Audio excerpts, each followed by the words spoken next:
আসসালামু আলাইকুম ওয়া রাহমাতুল্লাহি ওয়া বারাকাতু। সবাই কেমন আছেন? আশা করছি যে যেখানেই আছেন মহান আল্লাহ তাআলার অশেষ রহমতে অনেক বেশি ভালো আছেন। আলহামদুলিল্লাহ আমরাও ভালো আছি। তো বরাবরের মতো আমি নতুন আরেকটি ব্লগ নিয়ে আপনাদের মাঝে চলে আসলাম। আশা করছি আমার আজকের ব্লগটিও আপনাদের কাছে ভালো লাগবে। তো এখন হচ্ছে আমি আমার নিজের জন্য আর কি সকালের নাস্তা রেডি করে নিচ্ছি। যদিও এটা কিন্তু সকাল থেকে শুরু করা ব্লগ না। এখন বাজে অলমোস্ট 11:30টার মতো। তো সকালে আমি হচ্ছে নাস্তা খাইনি। আর সকালে যে নাস্তা খাইনি সেটা আমি ভুলেই গিয়েছিলাম। মানে এখনও পর্যন্ত একটু ক্ষুধা লাগেনি। তো মা বলছিল যে তুই তো এখনও নাস্তা করিসনি, কখন করবি? তো তখন হচ্ছে আমার মনে পড়েছে যে আমি তো নাস্তা করিনি। তো সবাইকে খাইয়ে রাইসাকে খাইয়ে তারপর হচ্ছে আমি ঘর গোছানোর জন্য চলে গিয়েছিলাম আর কি। ভেবেছিলাম যে পরে এসে খেয়ে নিব। তো পরে আর মনেই নেই যে আমি নাস্তা করিই নি। তো এখন মা বলাতে মনে পড়লো। তো এই মুহূর্তে আসলে রুটি খেতে আর ইচ্ছে করছিল না। আর রাতের কিছু ভাতও রয়ে গিয়েছিল। তো ভাবলাম যে তাহলে ভাত ভাজি করে ফেলি। তাহলে এখন যেহেতু মারও একটু হালকা খাওয়ার সময় হয়ে গিয়েছে তো মাও খেতে পারবে। ওরা তো অনেক সকালবেলা নাস্তা করে ফেলেছে। তো ভাতটা ভাজতে দেখলাম যে বাবা বাজার নিয়ে চলে এসেছে। অনেক সুন্দর বাচ্চা ডাঁটা নিয়ে এসেছে। আর হচ্ছে লাউ, পেঁয়াজ আরও মাছ কী যেন এনেছে। তো যাই হোক এখানে হচ্ছে মা শাকগুলোকে বেছে নিচ্ছিল।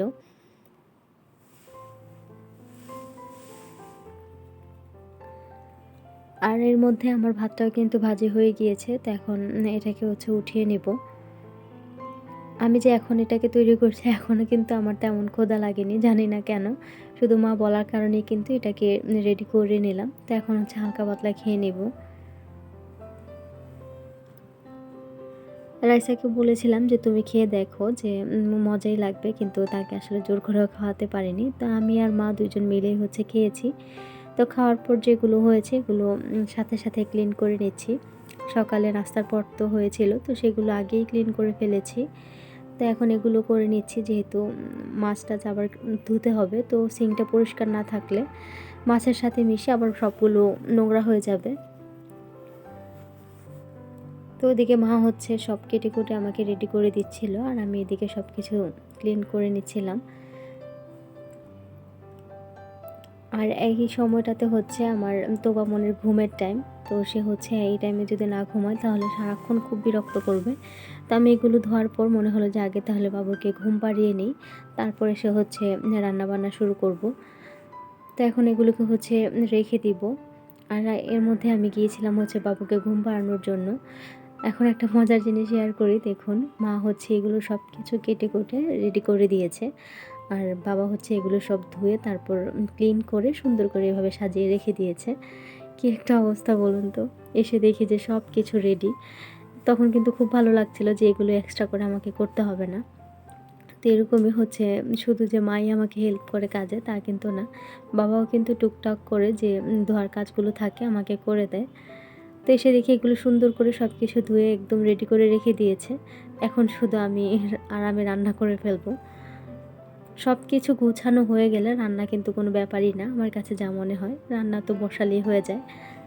তো এখন হচ্ছে আমি লাউটা আগে বসাবো। আর লাউ হচ্ছে আমি না রান্না করলে আর কে খায় না। না হলে কিন্তু মাই হচ্ছে বসিয়ে দিত। তো এখানে লাউটা রান্না করার জন্য আমি মাছের মাথা আর হচ্ছে পেটির অংশগুলো হচ্ছে নিয়ে নিয়েছি। এই অংশগুলো দিয়ে লাউ রান্না করলে বেশি মজা হয়।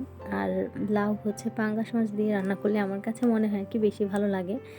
আর এটা কিন্তু এখন আমার পরিবারের মানুষগুলোও বলে, বাবা মা হচ্ছে রাইসার বাবা সবাই বলে যে এটা দিয়ে ভালো লাগে, যেহেতু এই মাছটা একটু তৈলাক্ত। তো এটা দিয়ে রান্না করলে খাবারটা খুব মজা লাগে, অন্য মাছ দিয়ে রান্না করলে আর ভালো লাগে না। তা আমি লাউ রান্না করলে সচরাচর এই মাছটা দিয়ে রান্না করি বেশিরভাগই। খুব কম সময় দেখা গেছে যে অন্য কোনো মাছের মাথা দিয়ে রান্না করি আর কি। আর এখন এই যে লাউয়ের শাকগুলো হচ্ছে, লাউয়ের শাক না, ডাঁটা শাকগুলো যে বেছে রেখেছে, তো সেগুলো একটু সেদ্ধ দিয়ে দিব পানি দিয়ে। যদিও আজকে লাউ শাকটা রান্না করব না, বারবার আমি লাউ শাক বলে ফেলছি কেন জানি না। তো যাই হোক, ডাঁটা শাক কিন্তু আজকে রান্না করব না। এখন এগুলোকে হচ্ছে পানি দিয়ে একটু ভাপিয়ে তারপর ফ্রিজে রেখে দিব। কাল অথবা পরশু যেকোনো সময় আর কি রান্না করা যাবে। তো ডালটা কিন্তু বসিয়ে রেখেছিলাম আগেই, তো এটাও হয়ে এসেছে। আজকে আমের ডাল রান্না করেছি।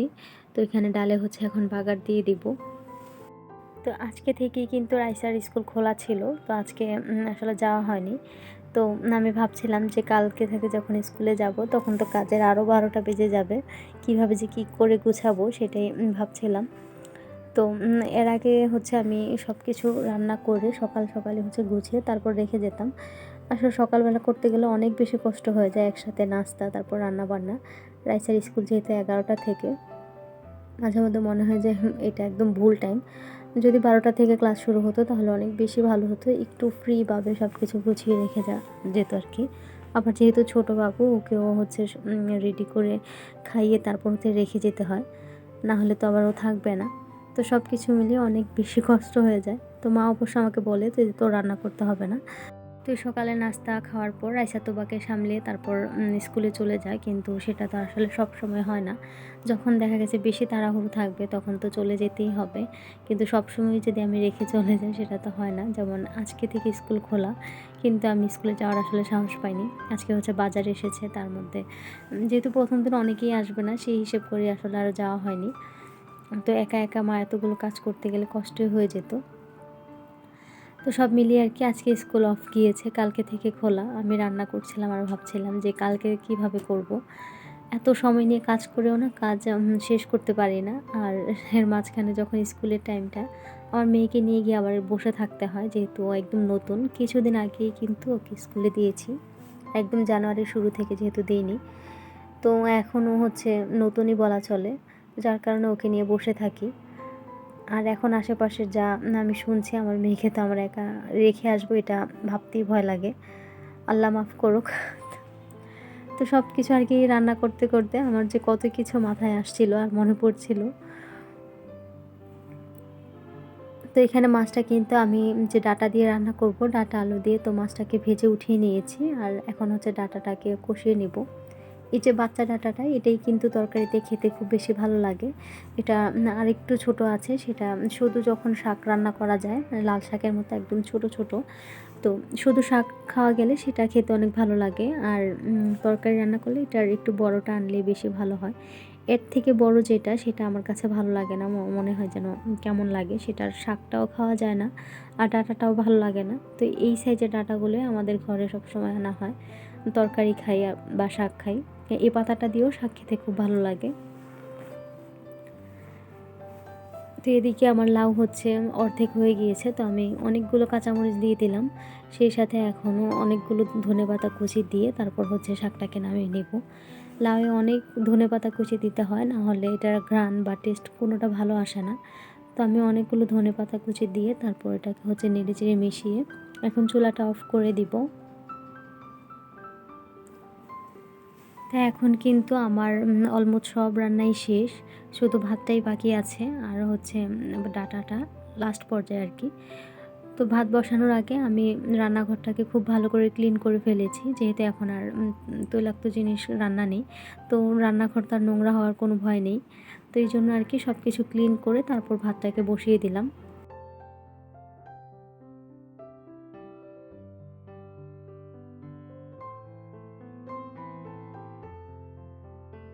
তো এই তো ডাঁটা তরকারিতে আরও অল্প একটু পানি দিয়ে আমি আরও কিছুক্ষণ রেখে এখন উঠিয়ে ফেলবো। তো এর মধ্যে রাইসা হচ্ছে নিজেই গোসল করে চলে এসেছে, মাশাআল্লাহ। সে যখন আমার কাজ দেখবে তখন সে নিজে নিজে গোসল করে ফেলবে। বাচ্চারা তো তাদের আসলে গোসলের আর কি আছে, নিজেরা হচ্ছে পানি নিয়ে খেলতে খেলতে গোসল করা হয়ে যায়। তো আমার মেয়ে তো সাবান মাখার কথা বললে সে অনেক খুশি হয়ে যায়, শুধু সাবান মাখতেই থাকে, তাকে তখন আর থামানো যায় না। তো যখন নিজে নিজে গোসল করবে তখন সে অনেক খুশি থাকে যে নিজের মন মতো করে পানি সাবান দুইটাই হচ্ছে নষ্ট করতে পারে। তো এখন হচ্ছে আমি তো ওকে মুছে জামা কাপড় পরে রেডি করিয়ে দিলাম। ওকে এখন বলছিলাম যে তুমি এখন বসে খেলো, তারপর হচ্ছে আম্মুর কাজগুলো শেষ করে তারপর তোমাকে এসে খাইয়ে দিব। তো এর মধ্যে বাইরে এসেছিলাম কাপড় উঠানোর জন্য, সেও দেখে আমার পিছন পিছন চলে এসেছে, বললো যে আম্মু আমি তোমাকে হেল্প করব। আসলে হেল্পের নামে হচ্ছে সে বাহিরে আসবে, এটাই ওর ধান্দা। যেহেতু বাহিরে প্রচণ্ড রোদ ছিল এই জন্য আমি ওকে আসতে বারণ করছিলাম। আর এই যে দেখুন এক গাদা কাপড় নিয়ে সে হচ্ছে ঘরে যাচ্ছে, আর আমাকে বলছিল যে আম্মু অনেকগুলো কাপড়, আমার তো হাত ব্যথা করছে। এসেছিল কিন্তু আমাকে হেল্প করার জন্য, যে আমি ওকে কাজ দিয়েছি সেটাই ওর ভালো লাগছে না। ও নিজে নিজে কাজ করতে পারবে, কিন্তু ওকে যদি কাজ করার কথা বলা হয় এটাই ওর ভালো লাগে না, তখনই ওর বায়না শুরু হয়ে যায় আর পাকা পাকা কথা বলবে, আমি কি কাজের মেয়ে নাকি যে কাজ করব, এই আর কি। তো এখানে দেখুন পুরো এক সোফা ভর্তি আমার স্তূপ হয়ে আছে কাপড়, এগুলো সব শুকনা কাপড় আর কি, ধুয়ে তারপর শুকিয়ে এখানে এনে রাখা হয়েছে গতকালকে আর আজকের মিলিয়ে। তো গতকালকে বিকেলে আসলে ভাঁজ করা হয়নি, তো এই জন্য আজকে আরও বেশি হয়ে গিয়েছে। আজকে একদম না ভাঁজ করলেই নয়, বাচ্চাদের ঘর আসলে সব সময় সব কাজ তো হয় না। তো এই সাইডটা একদম অগোছালো হয়ে আছে, তো আজকে করতেই হবে, যেহেতু ড্রয়িং রুম, যে কোনো সময় বাহির থেকে মেহমান এসে পড়তে পারে। তো এখন আসলে করা সম্ভব না, পরেই করতে হবে। তো এখানে আমার বুড়িটাই তো খেলতে বসে গিয়েছে, এর মধ্যে আমার ছোটো মেয়েটাকে হচ্ছে আজকে ওর দাদা গোসল করে দিয়েছে। তো সেও একদম রেডি হয়ে এসে আপুর সাথে বসে গিয়েছে আপুর জিনিস নিয়ে খেলার জন্য। ওর বোনের জিনিস খুব বেশি পছন্দ, আমার মেয়ে যেটা ধরবে তার ওইটাই লাগবে, ওইটা দিয়ে তাকে খেলতে হবে। তো এইভাবেই হচ্ছে দুই বোন সারাক্ষণ খুনসুটি করতে থাকে। আর আমার বড় মেয়ে হচ্ছে ওর জিনিস ধরলে শুধু চিল্লাতে থাকে যে আম্মু দেখো আমার জিনিস তো নষ্ট করে ফেলবে। এখন দুইজনে তো বাচ্চা, কাকে কি বোঝাবো, তো এইভাবেই চলছে আর কি। তো আমি হচ্ছে এখন ঘর ঝাড়ু দিলে আমার মোটামুটি সব কাজই শেষ, তারপর হচ্ছে গোসল করে আসব। তো সব কিছু হচ্ছে তাড়াহুড়ো করে একটার পর একটা করি, কিন্তু তারপরও না বললাম যে দেরি হয়ে যায়, এই জন্যই আরও ভয় পাচ্ছিলাম যে কীভাবে যে কালকে থেকে করব, যে 2 ঘন্টা স্কুলেই চলে যাবে। তো এর মধ্যে বাবা এসে হচ্ছে বলে গিয়েছিল যে একটু তাড়াতাড়ি করো, বয়স্ক মানুষ তো ক্ষুধা পেয়ে গিয়েছে হয়তো বা। তো আমি এখানে তাড়াহুড়ো মানে যতটা সম্ভব আর কি করে নিচ্ছি। পরে ভাবলাম যে আগে টেবিলে খাবারটা গুছিয়ে নিই, গুছিয়ে দিয়ে যাওয়ার পরে তারপর বাবা মা হচ্ছে খেয়ে নিতে পারবে, আমি এর মধ্যে নিজে গোসল টোসল করে চলে আসতে পারবো। তো এই তো এখানে হচ্ছে সব কিছু গুছিয়ে নিচ্ছি। তো পরে হচ্ছে বাবা মাকে গিয়ে বলেছিলাম যে আপনারা আসেন খেয়ে নেন, কিন্তু ওনারা বলছে যে না একসাথেই খাবো, তুমি গোসল করে আসো, তারপর একসাথেই খেয়ে নেব। তো এইখানে সব কিছু গুছিয়ে নিয়েছি, পরে হচ্ছে আমি এই তো গোসল করে এসে আমার ছোটো মেয়েটাকে এখন খাইয়ে নিব। সে মাশাআল্লাহ, আমার ছোটো মেয়ের এটা 8 মাস চলছে, মাশাআল্লাহ আলহামদুলিল্লাহ। তো সে কিন্তু এখনও আমি সলিড দিতে পারিনি, সে একদমই খেতে চায় না সলিড খাবার। তো খালি ভাতটা হলে একটু মুখে দেওয়া যায় আর কি, খুব বেশি যে খায় তাও না। কিভাবে যে ওকে আমি খাওয়া শুরু করব আমি জানি না। তো ওর খাওয়া শেষে এখানে হচ্ছে আমরা সবাই এখন খেতে বসে যাচ্ছি। আর দেখুন ভেবেছিলাম আজকে হয়তো বা সবাই একসাথে বসে আসলে খাওয়া হবে না, বাবা মা হয়তো আগে খেয়ে ফেলবে, তারপর আমি গোসল করে এসে তারপর খাবো, আবার হচ্ছে রাইসার বাবা এসে খাবে। কিন্তু দেখুন সবাই মিলে একসাথে এখন খেতে বসেছি, দেখলাম যে রাইসার বাবাও চলে এসেছে। তো আসলে সব সময় তো আর সব কিছু প্ল্যান করে করা যায় না, যেটা হচ্ছে ভাগ্যে আছে সেটাই হবে। এখানে আমরা সবাই মিলে এখন দুপুরের খাবারটা শেষ করে নিলাম। তো ভেবেছিলাম যে ব্লগটা এখানেই শেষ করে দিব, পরে মনে হলো যে রাতের একটা ছোট্ট ভিডিও আসলে নিয়ে রেখেছিলাম, তো সেটা আপনাদের সাথে শেয়ার করি। ঈদ চলে গিয়েছে আর আমার এখন হচ্ছে হাতে মেহেদি দেওয়ার কথা মনে পড়েছে বা ইচ্ছে হয়েছে আর কি, যে একটু মেহেদি পরি হাতে। তো গতকাল রাতে বসে বসে হচ্ছে এখানে আমি মেহেদি দিচ্ছিলাম হাতে, 2 মেয়ে সামনে খেলা করছিল, কিন্তু তো যতটুকু আর কি আমি পারি, আগে কিন্তু সব সময় হাত ভরে আমি মেহেদি দিয়ে রাখতাম, তো এখন আর হয় না সেটা, ঈদের মধ্যে দেওয়া হয় না, আর অন্যান্য সময় তো পরের কথা। তো এখন আজকে একটু শখ হলো, এখানে বসে থাকতে থাকতে হঠাৎ করে মনে হলো যে একটু মেহেদি দেওয়া যায়, তো যতটুকুই পারি আর কি নিজে নিজে দেওয়ার চেষ্টা করেছি। আর আমার ছোটো মেয়েটা দেখুন এখন আমার কোলে আসার জন্য সে বায়না করছে, এদিকে আমার মেহেদিটাও একটু নষ্ট করে ফেলেছে, পরে বেশি বিরক্ত যখন করছিল আমাকে মেহেদি উঠিয়ে ফেলতে হয়েছে। আর খুব ভয় পাচ্ছিলাম যেহেতু এটা অর্গ্যানিক মেহেদি, তো বেশিক্ষণ না রাখলে কিন্তু আসলে কালার আসে না। আমি এখনও যে ভয়েস দিচ্ছি সে কিন্তু আমার পাশে বসে কুটকুট করেই যাচ্ছে। আপনারা আওয়াজ পাচ্ছেন কিনা জানি না। সে নিজের মতো করে খেলছে আর কি।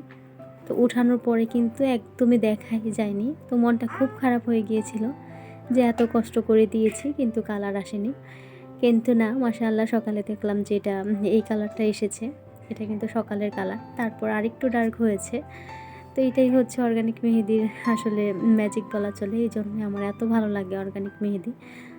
আমি এখন মেহেদি দিলে আসলে অনলাইন থেকে অর্ডার করে অর্গানিকটাই এনে দিই। কালারটা এত সুন্দর আসে। আর এটা যখন উঠে যাবে তখনও কিন্তু বাজারের কেমিক্যাল মেহেদির মতো একটু, একটু করে উঠবে না। আস্তে, আস্তে কালারটা চলে যাবে। বাচ্চাদের জন্য এটা একদমই ভালো।